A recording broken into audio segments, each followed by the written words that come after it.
성령이 곧 그때에 너희에게 가르치시리라. 이런 제목으로 누가복음 강의를 이어가도록 하겠습니다. 예수님 당시 그리스도와 이 복음을 핍박했던 자들은 물론 로마이기도 했지만 다름 아닌 유대주의자들이 더욱 극렬히 지척해서 그리스도를 핍박하고 박해했던 것을 우리는 성경을 통해서 보게 됩니다. 이후 그 박해와 핍박은 사도들에게까지 이어졌고 유대뿐만이 아니라 그들이 흩어져서 복음을 전하는 모든 곳에서 그들은 복음 때문에 핍박을 받아야 했던 그런 삶을 그들이 감당해야만 했던 것을 볼 수 있습니다. 그렇기 때문에 주님께서는 유대주의자들을 신랄하게 비판하시면서 무엇보다 제자들에게 그들을 경계할 것을 거듭 말씀하시고는 이제 제자들에게 닥치게 될 환난과 핍박의 날들을 그 미래를 주님께서 내다보시면서 주님의 사랑하는 그 제자들을 격려하고 그들이 복음 전파의 사명을 감당하는 동안 절대로 잊지 말아야 될 약속을 주님이 말씀하시는 그 진리에 대해서 제자들에게 깊은 애정을 가지고 이것을 당부하고 계셨던 것을 성경은 기록해 놓고 있습니다.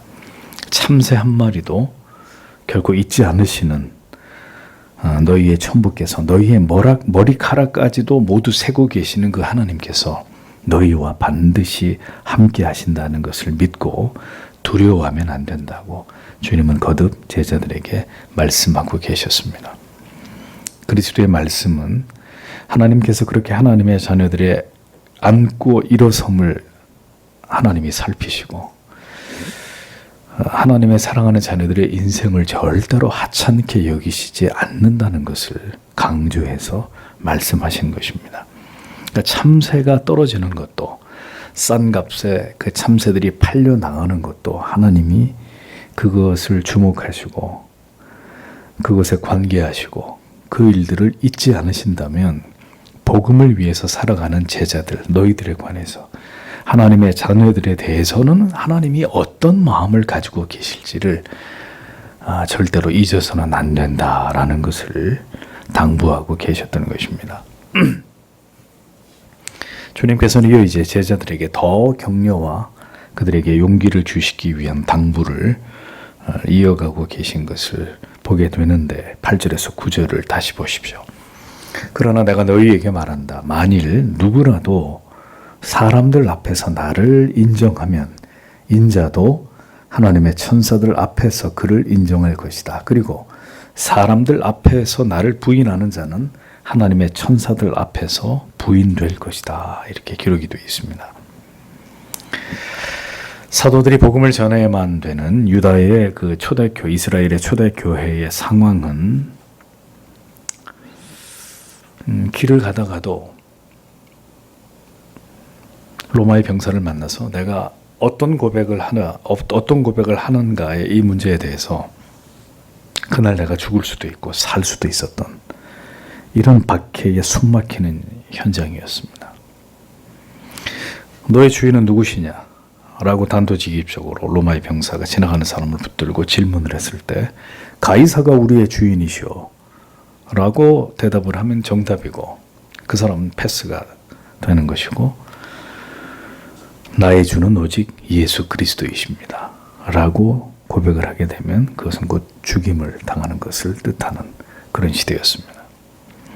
나를 시인하면 호몰로게네세 엔 에모이 호몰로게세 엔 에모이라는 이 말을 직역을 하면 내 안에서 고백하면 이라는 뜻입니다. 나를 시인하면 이런 단순한 의미가 아니라 내 안에서 고백하면 이런 말이에요. 그러니까 입술만의 고백이 아니라 진정으로 내가 예수 그리스도 안에서 살아가는 삶을 나는 예수 그리스도 그 안에서 살아가는 삶을 살아가고 있는 사람입니다. 이것을 시인하고 고백하는 것을 의미하는 그런 말이었습니다. 내가 예수 안에 있다. 나는 예수께 완전히 소속된 사람이다. 그리스도께 완전히 소속되어 버린 그런 사람이다. 이런 의미로 이것을 시인하고 고백하는 것을 성경은 가리킵니다. 그래서 여러분, 이 고백을 한다는 것, 시인을 한다는 문제가 간단한 문제가 아닙니다. 로마서 10장 10절에 사람이 마음으로 믿어 의에 이르고 그리고 입으로 시인하여, 여기도 똑같은 단어인데, 그러니까 입으로 내 안에서 고백하면 나는 그리스도 안에 깊이 소속되어 있는 사람입니다. 뗄래야 뗄 수 없는, 부정할 수 없는. 그러니까 내 입으로 내가 그리스도 예수 안에 있는 사람입니다 라고 시인하여 구원에 이르느니라, 그런 뜻이에요. 그러니까 시킨다고 해서 누가 딱 그대로 따라하십시오 해가지고 내가 예수 믿습니다 이렇게 앵무새처럼 따라하는 그따위의 시인을 얘기하는 게 아니라, 그런 고백을 성경이 말씀하고 있는 게 아니라 나는 그리스도 안에 완전히 소속되어 버린, 나는 그리스도의 사람입니다, 이 고백을 말하는 거거든요. 그러니까 입으로 이것을 고백하여 구원에 이르는 것이다. 로마서는 그 말씀을 하고 있는 거예요.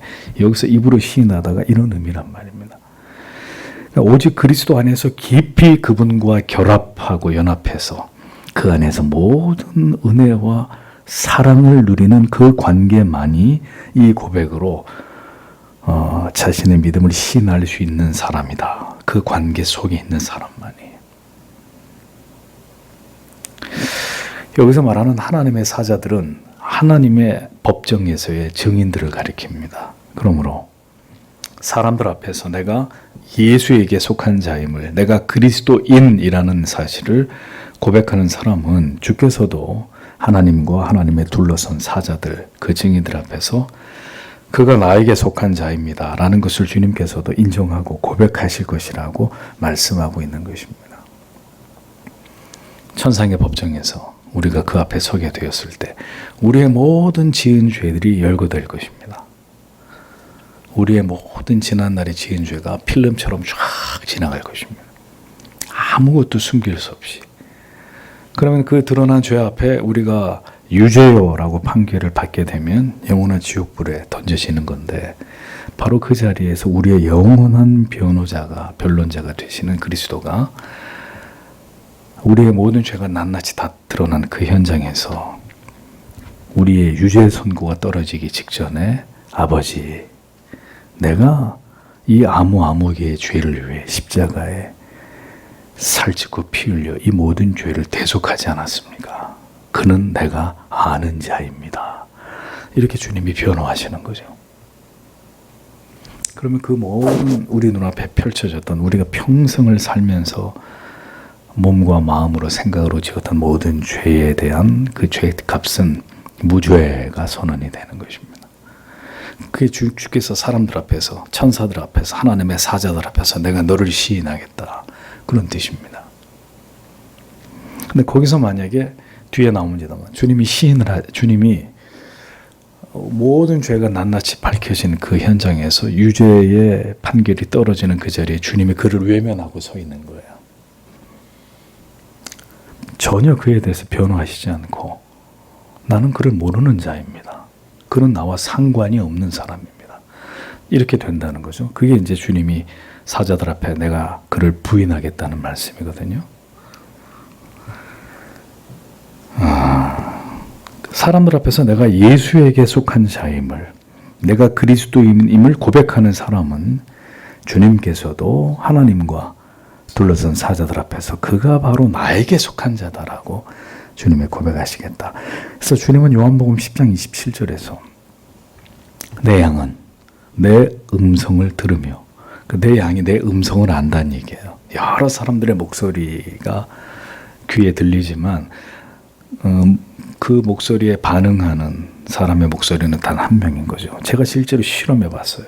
저 대관령에 양떼 목장에 가가지고 겨울이라 양떼들이 다 그 실내에 있었는데 그 양떼 앞에서 제가 손짓하고 발짓하고 별짓을 다 해도 쳐다보지도 않아요. 왜 미친놈이 저러고 있나, 이렇게 양들이 꼭 저를 보는 눈이. 근데 잠시 후에 저쪽에서 사람 한 사람이 이렇게 이제 그 안에서 이렇게 사람이 하나 이렇게 안에서 이렇게 그 우리 안으로 들어오니까 그 수백만이 되는 양떼들이 약속이 난 듯이 그 사람 쪽으로 쫙 이렇게 몰려가는 거예요. 참 신기하더라고요. 제가 거기서 이 성경의 말씀이 떠오르는 은혜를 또 얻었죠. 목자에 대해서는 양들이 일사불란하게 하나처럼 반응을 해요. 그 목자의 작은 소리 하나에까지 양들이 반응을 하면서 쭉 그 앞으로 쫙 몰려가는 거예요.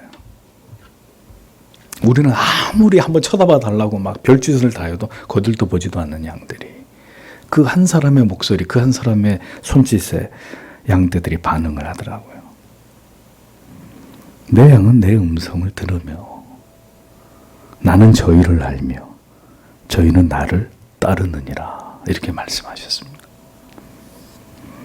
그 음성을 듣고 그를 알고 그는 양을 깊이 알고 양은 그를 따르는 관계, 양은 철저하게 그 목자의 말을 믿고 그 음성을 듣고 그를 따르는, 그에게 복종하는 관계, 그게 바로 뭡니까? 신앙입니다. 신앙. 그것이 주님을 구주로 믿는 것입니다. 그 믿음을 사람들 앞에서, 우리를 죽이고자 하는 자들 앞에서 담대하게 고백해야 될 날이 올 것임을 주님은 지금 제자들에게 암시하고 계셨던 것입니다. 반대로 사람들 앞에서 그리스도를 부인하는 자는 훗날 하나님의 심판대 앞에서도, 그 증인된 사자들 앞에서도 조금 전에 설명드린 대로 그리스도로부터 철저하게 부인될 것이라고 말씀하셨습니다. 나는 네가 누구인지 도무지 알지 못하노라. 응? 이 자를 어두운 데다 내어 쫓아라. 거기서 슬피 울며 이를 갈미 있으리라. 철저하게 부인될 것이다 라고 분명히 말씀하셨습니다.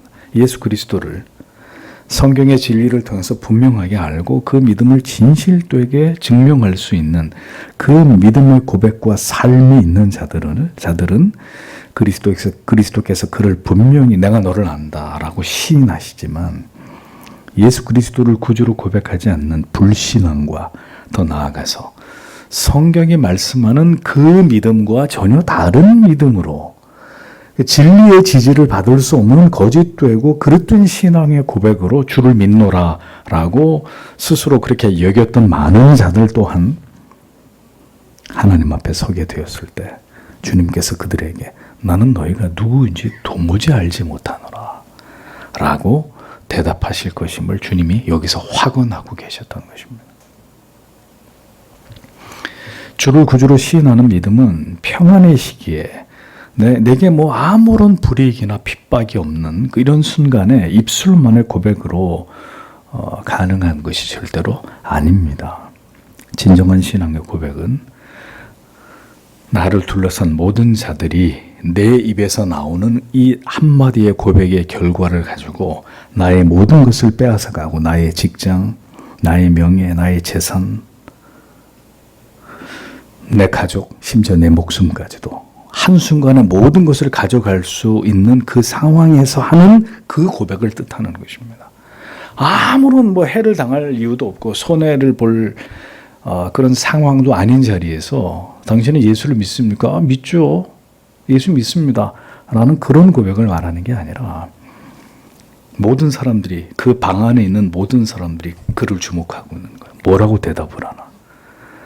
네가 쓴 책, 네가 주장한 거, 네가 반박문에 게재한 거 다 아니라고 얘기해라. 다 불태워버려라. 그럼 너를 파문하지 않겠다. 파문은 곧 죽는 거예요. 파문하면 누가 그를 죽여도 그를 죽인 사람에게 그 살인의 죄를 묻지 않는 것을 포함하는 것이거든요. 그 자리에 루터가 섰단 말입니다. 아니라고 얘기해라. 그럼 살려준다는 거죠. 그래서 얼마나 이 하나님의 사람 루터도 겁이 나고 두렵고 순간적으로 그가 많이 흔들렸냐면 하루 기회를 더 달라고 얘기하잖아요. 그리고 하룻밤을 잠을 잤는지 기도를 했는지 정확히 알 수는 없으나 아마도 하나님의 사람 루터는 기도를 했겠죠. 밤새도록 주여 내게 담대함을 주십시오. 절대로 부정하거나 타협하지 않고 내게 주신 신앙의 양심대로 정직하게 답변하게 해달라고, 고백하게 해달라고 기도했겠죠. 그래서 그 다음 날 고백하지 않습니까? 내 양심은 하나님께 붙들려 있습니다. 나는 아무것도 철회할 수 없습니다. 하나님 내 영혼을 받아주십시오. 그런 고백을 말하는 거예요. 그냥 교회 다녀? 나 교회 다니지. 예수 믿어? 믿지? 이런 평안의 시대에 나에게 아무런 해를 끼치지 않는 사람들이 나에게 물었을 때 하는 그런 대답이 전혀 아닙니다. 여러분에게는 그 순간에 나는 예수 안에 있는 자임을 절대로 부정할 수 없습니다. 라고 고백할 그 믿음이 있으시냐 하는 것이죠. 오늘 이 밤에 우리는 이 말씀을 통해 내 자신에게 질문을 던지는 것입니다. 그런 순간에 나는 예수 안에 있는 자라는 사실에 대해서 요만큼도 부정할 수 없습니다. 나를 죽이든 살리든 당신의 뜻대로 하십시오. 그것을 고백할 믿음이 오늘 여러분에게 있으시냐? 신앙은 바로 이것을 질문하는 것입니다. 다른 게 아니라. 이 평안의 시기에도 우리가 그 믿음을 굳게 지키는 절도 있는 삶을 하나님 앞에 드러내 보이지 못하는데 환난과 핍박의 날에 이런 고백을 담대하게 하나님 앞에서 나를 죽이려고 하는 자들 앞에서 내가 할 수 있다? 코미디 같은 일입니다. 꿈 같은 얘기들을 하시고 계시는 거. 지금도 그렇게 우리가 못하고 그런 고백조차도 관심 없이 우리가 습관적으로 예수를 믿고 있는데 그런 날이 도래하면 내가 담대하게 내 신앙을 고백하겠습니다. 거짓말입니다. 새빨간 거짓말입니다. 언제나 이 고백의 문제 앞에서 결국 순교의 길을 가게 되거나 배도의 길을 가게 되었던 사실을 우리는 잊지 말아야 합니다. 그러므로 오늘도 신자의 신앙의 최고의 초점이 무엇이 되어야 하느냐? 무엇이 되어야 하느냐? 이 땅에서 내가 어떤 직업을 가질 것이냐? 얼마의 연봉을 받을 것이냐? 어디에 어떤 집을 마련해서 내가 그 집에서 잘 먹고 잘 살 것이냐? 자녀들을 어떻게 키울 것이냐? 이런 문제들이 하등 중요하지 않다는 뜻이 아닙니다. 그러나 그것들 위에 가장 최상위에 원천적으로 우리가 몰입하고 우리의 영혼의 초점을 맞춰야 될 것들은 나는 지금 이 믿음을 가졌으며 이 고백을 내 영혼에 품고 있는 자인가 하는 문제를 언제나 가장 중요하게 여기고 이것을 가장 진지하게 생각하면서 사유하면서 살아가는 신자가 되어야 한다는 뜻입니다. 오늘 나의 삶에 조금 더 나의 믿음을 은닉하거나 내가 신자임이 드러나는 것을 꺼려하거나 혹은 내가 믿는 이 복음을 이 참된 진리를 내가 부끄러워하고 있는 이런 모습이 있다면 오늘도 내가 이러한 분명한 고백을 하나님 앞에 가지지 못한 자가 아닐까. 이 경건한 내 자신을 돌아보는 사유의 주제로 삼아야 된다는 거죠. 나는 언제쯤 이런 고백을 담대하게 하나님 앞에서 할 수 있는 자가 될 것인가. 그건 만약 그런 고백을 하실 수 있다면 이 치열한 시대 속에 어떻게 내가 이 고백을 더 담대하게 하나님 앞에서 지켜나갈 것인가. 이런 것들에 대해서 관심을 가져야 되는 것이고. 10절을 보십시오. 그리고 인자에게 항변을 말하는 모든 자는 그에게 용서받을 것이다. 그러나 성령을 모독하는 자는 용서받지 못할 것이다. 라는 말씀으로 이어지고 있습니다. 그리스도를 알지 못할 때 복음을 부정하고 그리스도를 부정하는 것은 용서받을 수 있는 문제라는 거예요. 몰랐으니까요.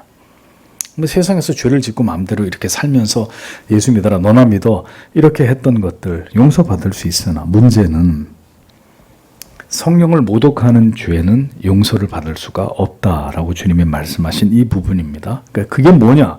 이 성령을 모독하는 죄가 뭐냐인지 여기에 대해서 우리가 주의를 기울일 필요가 있는 거죠.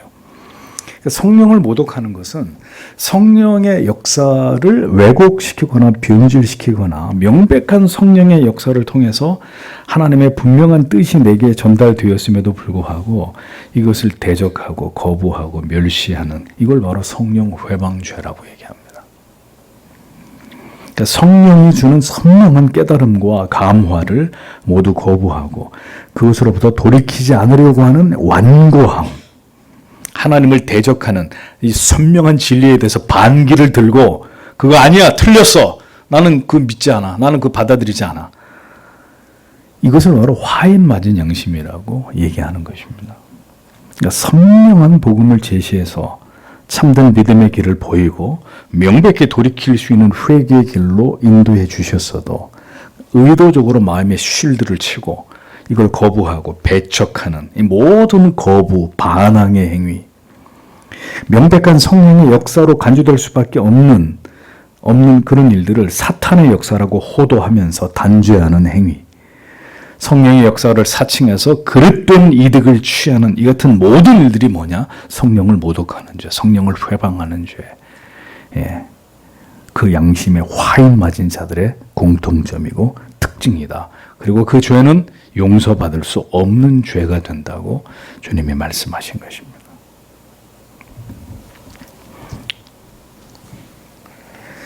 그래서 여러분들에게 다시 말씀드립니다. 여러분들의 지인이나 가족들이나 혹은 그렇지 않다 할지라도 이 교회에서 선포되는 이 말씀의 근처까지 왔다가 다시 세상으로 가버린 사람들. 우리의 기대는 그들이 돌아올 것이라고 믿고 싶고 그러기를 기도합니다만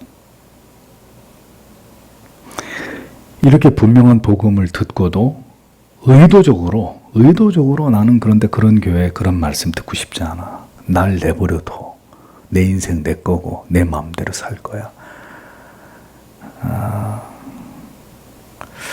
그러니까 이제 이런 경우가 참 마음이 무거워지는 경우입니다. 과연 하나님이 다시 돌이킬 수 있을까? 그들을 돌이키게 하실 수 있을까? 성경은 분명히 다시 돌이켜 회개할 수 없다라고 못 받고 있는 이런 죄들이 그 유형에 포함되는 배도가 있단 말입니다. 히브리서의 말씀처럼. 그러나 우리는 포기할 수 없고 성령을 모독한 죄를 지은 자들이라 할지라도 부디 깨닫고 주님께 돌아오기를 구해야 되겠지만 예후가 좋지 않다는 거죠. 그러니까 그런 식의 배도는 간단한 문제가 아닙니다. 간단한 문제가 아니에요.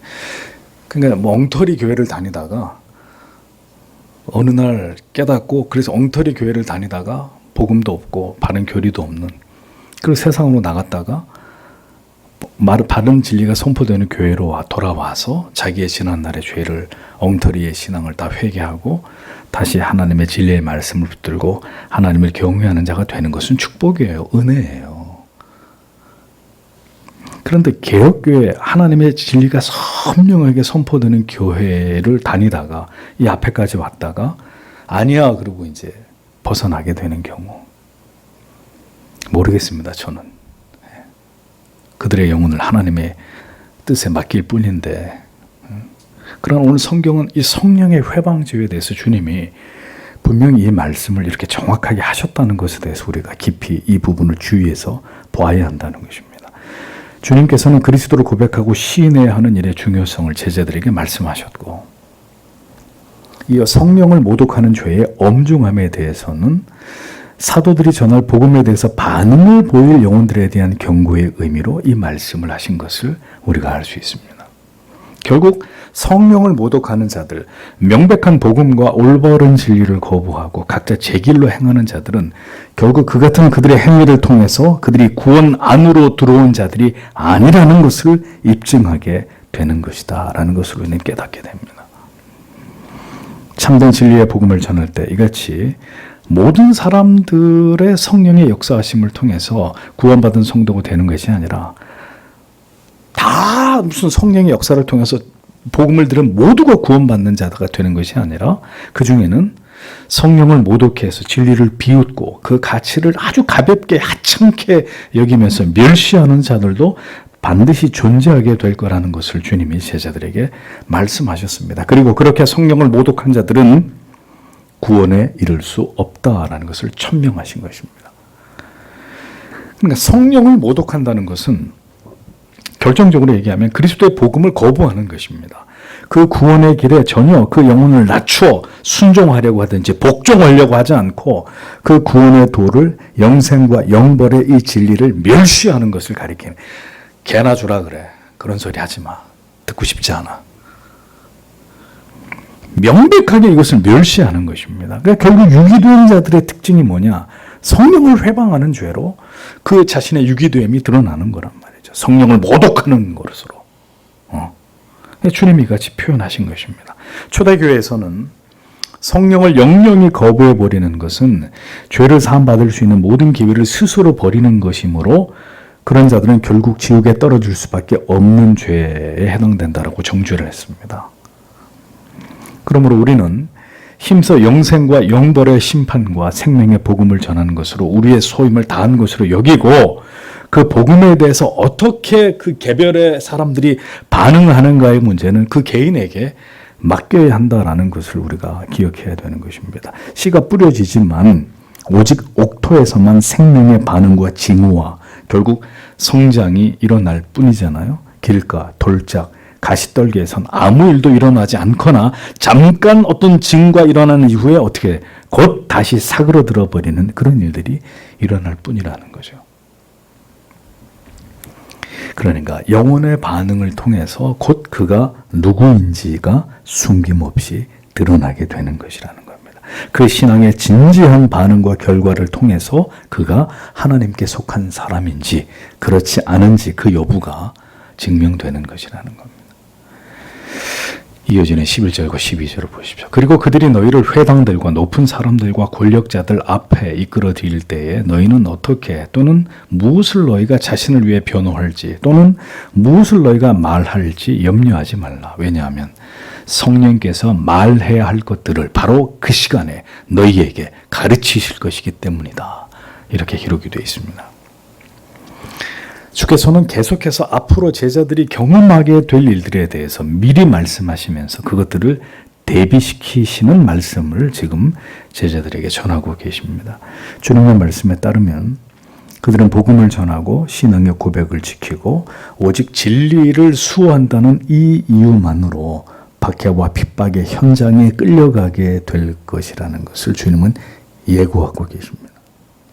제자들은 회당과 정치를 하는 높은 자들과 권세 있는 자들 앞에 필연적으로 서게 될 것을 주께서 내다보시면서 그런 매우 두려운 일들을 겪게 될 때, 그런 날들이 너희에게 닥치게 될 때 너희가 무엇을 정확히 기억해야 되는지에 대해서 주님은 제자들에게 일러주고 계셨습니다. 너희는 그 두려움으로 움츠려드는 그 순간에도 무엇을 어떻게 대답해야 될지에 대해서 두려워하지 말라고 단도직입적으로 말씀하십니다. 그게 무슨 얘기냐면 사람은 두려워지거든요. 머릿속이 하얘진다 그러죠. 하늘이 노래진다 그러잖아요. 그럼 그야말로 뭘 어떻게 해야 될지 알지 못하는 그 공포에 사람이 짓눌려 버리면 인간의 이성이 마비가 되어버리는 거잖아요. 뭘 어떻게, 그게 패닉이라 그러잖아요. 패닉. 그러니까 패닉 상태에 빠지면 극단의 공포 속에 인간이 패닉에 들어가면 자기 몸이 타들어가고 있고 팔이 하나 잘려도 아픔을 못 느끼는 거예요. 패닉이 오면. 그게 그렇게 무서운 겁니다. 공포에 짓눌려 버리면은 아무것도 할 수 없는 거예요. 뭘 대답해야 될지에 대해서조차도 두려워하지 마라. 주님이 이렇게 말씀하십니다. 대답하며 라는 말, 아폴로게세스테라는 이 단어의 의미는 법적으로 자신을 옹호하거나 자신을 위해 변호하는 발언을 의미합니다. 그러니까 즉 예수님의 제자들이 법정에 서게 되는 상황을 가정한, 그러니까 매우 엄중한 상황을 전제한 말씀을 지금 주님이 제자들에게 하고 계시는 거거든요. 다른 사람한테 농담하고 있는 게 아니라 죽을 수도 있는 내 말 한마디에 죽고 살고가 결정나는 이 법정에서 내 자신을 지금 변호해야만 되는 이 상황에 섰을 때를 주님이 말씀하시는 거예요. 이 세상에서 복음을 전한다는 이유만으로 결국 우리가 서게 될 최악의 장소가 어디냐? 법정이에요, 법정. 생각해 보셨습니까, 성도 여러분? 세상은 우리가 신자라는 이유만으로, 우리가 하나님을 예배한다는 이유만으로 성경에 금하고 있는 법을, 도덕과 윤리를 우리가 주장하면서 시대가 만들어내는 불법을 반대하고 거부한다는 이유만으로 결국 어느 날인가 성도는 세상의 법정에 서게 되는 일들을 겪게 될 수도 있다고 이미 그 시대의 주님이 자기의 제자들에게 말씀하신 것입니다.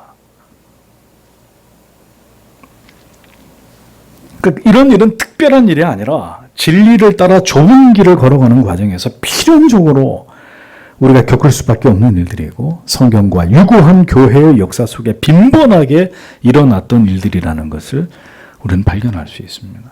뭐 어쩌고 어째요. 예수 믿으면 다 잘되고 복을 받고, 예수 믿으면 뭐 사업이 망하면 안 되는 거고 다 무병장수해야 되는 거라고. 참 기가 막힌 이야기들을 아직도 그렇게 철없이 한단 말입니다. 제자의 길은 여기까지를 각오해야 되는 길이라는 것을 주님은 말씀하셨습니다. 마태복음 5장 10절에서 12절에 주님이 이렇게 또 말씀하셨죠. 의를 위하여 핍박을 받는 자는 복이 있나니 천국이 저희 것임이라. 나를 인하여 너희를 욕하고 핍박하고 거짓으로 너희를 거스려 모든 악한 말을 할 때에는 너희에게 복이 있나니 기뻐하고 즐거워하라. 하늘에서 너희의 상이 크니라. 너희 전에 있던 선지자들을 이같이 핍박하였느니라. 성경에 말하는 위대한 복 가운데 하나, 그 최후의 복은 바로 이것이었습니다. 주님이 직접 말씀하신. 뭐가 복이에요 도대체가? 우리의 시대에 복음으로 인해서 우리의 신앙의 고백을 지키기 위해서 이 같은 대가를 지불해야 되는 일들이 일어나지 않기를 바라지만 만약에 이러한 날들이 도래하게 된다면 저나 여러분 모두 우리 또한 예수님의 제자들 같이 이 말씀을 반드시 기억해내야 할 것입니다.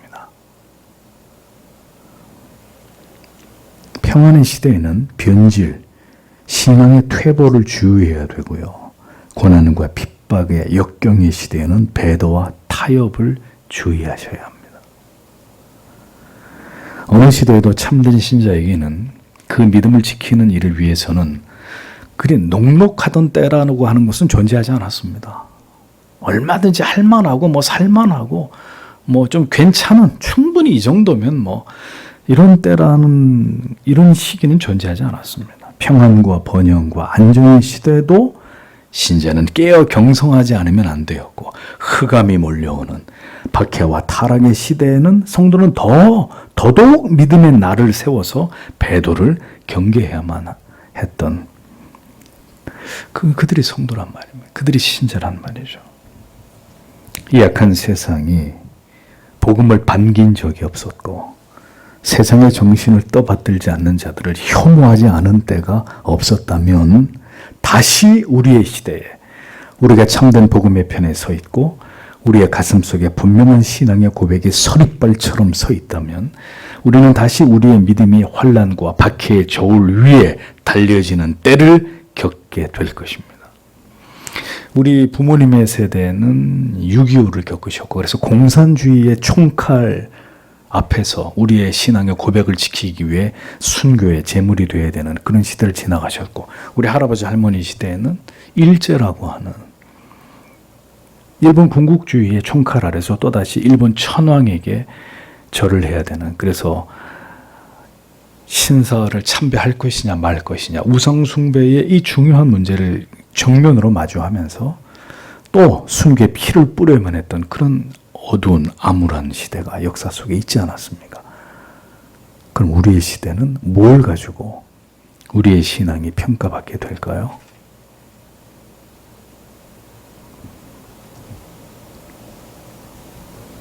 우리의 믿음이 잠들지 않고 이 평안함 속에서 병들지 않기 위해서라도 우리는 오늘도 성경을 펼쳐서 주님께서 제자들에게 하신 이 같은 말씀들을 우리의 가슴에다가 새겨 넣어야 합니다. 아직 그런 날이 오지 않았지만 지금 그 일을 여러분이 하셔야 됩니다. 준비되어 있으신가요? 여러분의 목사는 여러분의 삶의 다른 문제에 대해서는 크게 우려하거나 염려하지 않습니다. 뭐 취직을 해야 되고요, 누가 아프고요, 이런 문제들은 그렇게 크게 중요한 문제라고 생각하지 않아요. 사업이 잘 안 되고요, 어떻고 오직 믿음. 여러분이 하나님의 시험대 위에 그 저울 위에 달려졌을 때 여러분의 그 믿음이 무엇으로 판명될지, 어떤 모습으로 결국 그날에 드러나게 될지에 대해서만 목사는 언제나 그 문제에 대해서만 지대한 관심을 가질 뿐입니다. 우리가 오늘도 이러한 말씀을 무겁게 들으면서 우리 영혼의 다림줄을 다시 올바로 들여야 하는 이유가 바로 여기에 있는 것입니다. 여러분 어떻게 믿고 계십니까? 여러분의 믿음을 한번 끄집어내서 이게 뭔가 이렇게 무슨 버선 뒤집듯이 뒤집어가지고 내 믿음이 어느 정도인지 딱 저울 위에다가 달아보고 그 질량을 확인할 수 있는 것이라면 뭐 얼마든지 그렇게 해서 충격을 받고 각성하고 뭐 어떤 사람은 만족해서 감사하고 가능하겠지만 뭘로 그게 증명이 돼요? 어떻게 내 믿음의 질량과 부피를 알 수 있어요? 그러니 그냥 넘겨두고 살아가는 거죠. 그냥 적당히. 무슨 말을 할지 혹 우리가 실수하지는 않을지 걱정하지 마십시오. 제자들은 자신들이 하는 일의 그 정당성을 증언해야 됐고 자기들이 절대로 그릇된 주장을 하는 것이 아니라는 것을 스스로 변론해야 했습니다. 사이비 이단들도 말입니다. 예? 우리가 핍박을 하면 자기들이 고난을 받는다고 지금 그게 영광이라고 떠들어대요. 또 얘기해요. 신천지 같은 인간들도 핍박받으면은 자기들이 우리가 진리를 위해서 복음 때문에 핍박을 받는다고 대단히 자랑스러워합니다. 아주 진짜 역겹지만 그들도 그렇게 해요. 그런데 진정한 진리의 도를 추구하면서 복음을 수호하는 성도들이 그들보다 그 영적인 기백이 못하다면 여러분 이거 부끄러운 일이잖아요. 무슨 말을 해야 될지 두려워하거나 고민하지 마십시오. 모든 하나님의 사람들이 성령에 붙들려서 그들이 서 있어야 될 그 자리에서 그들이 고백하고 질문해야 될 그 빛나는 말들을 쏟아낼 것입니다. 과거에도 그랬고 현재도 그럴 것이고 미래에도 그렇게 될 것입니다. 그리고 세상은 그들을 감당할 수 없어서 결국 그들의 생명을 빼앗지만 그 위대한 진리의 고백은 절대로 사라지지 않고 지금까지 이 온 우주의 생명의 소리로 그 거룩한 울림을 계속 영혼들에게 들려주고 있지 않습니까? 앞으로도 그럴 것이고 주께서 지금 이런 말들로 그 사랑하는 제자들을 격려하시면서 용기를 북돋아주고 계셨습니다. 근데 그들은 지금 이 주님의 말씀을 전혀 이해하지 못했을 것입니다.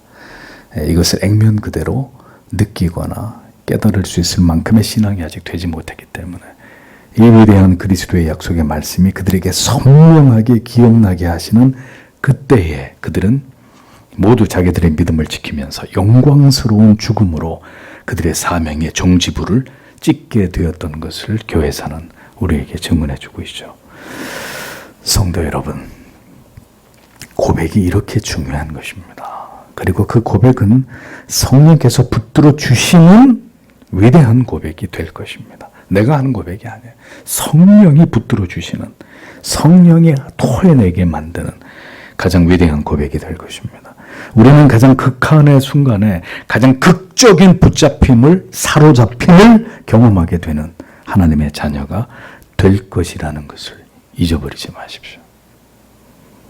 그날을 준비하는 자들이 아직은 이 자유로운 세상을 살아가면서 이렇게 하루하루를 보내고 있습니다.